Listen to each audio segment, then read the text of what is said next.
ప్రతిష్టాత్మకమైంది కదా. సో ఇంతకు ముందు చిరంజీవి గారు కూడా పద్మ విభూషణ్ వచ్చింది.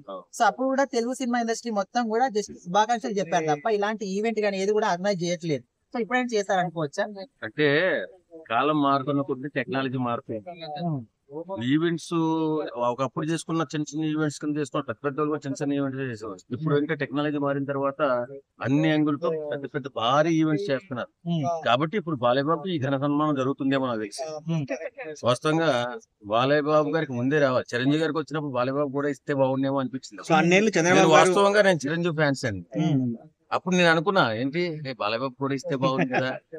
పద్మవిభూషణ్ ఇచ్చినప్పుడు అనుకున్నా కానీ పద్మభూషణ్ అన్న బాలయ్య బాబుకి వచ్చుంటే బాగుండేది. ఆయన గొప్ప నటుడు.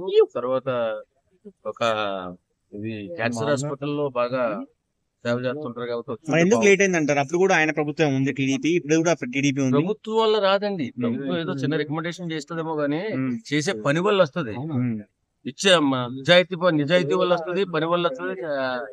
ఏ ప్రజలకు ఏ రకమైన సేవలు చేస్తారో గమనిస్తూ ఉంటది. మనం ఒక్కరమే కాదు, దాని మీద చర్చించే వాళ్ళు చాలా మంది ఉంటారు.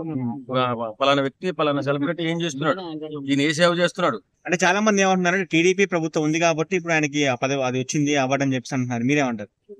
అదేం కాదండి. ఇప్పుడు టీడీపీ ప్రభుత్వం వస్తే ఇంతమంది లేదా 3 సార్లు ఉందిగా, మరి ఎప్పుడెందుకు రాలేదు? ప్రభుత్వం గురించి రాదు, ఇది చేసే సేవలను పెట్టి వస్తుంది. అది మరి ఎన్టీఆర్ గారిని ఎందుకు గుర్తించలేదు ఇంతవరకు? భారతరత్న ఎన్టీఆర్ గారిని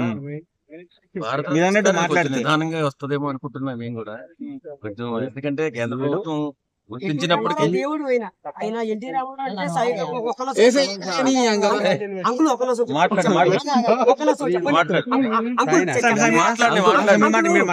ఎన్టీ రామారావు దేవుడైనా ఆయన ఎన్టీ రామారావు అంటే సైకిల్ దొక్కేవాడు. ఎన్టీ రామారావు అంటే సీఎం ఉన్నప్పుడు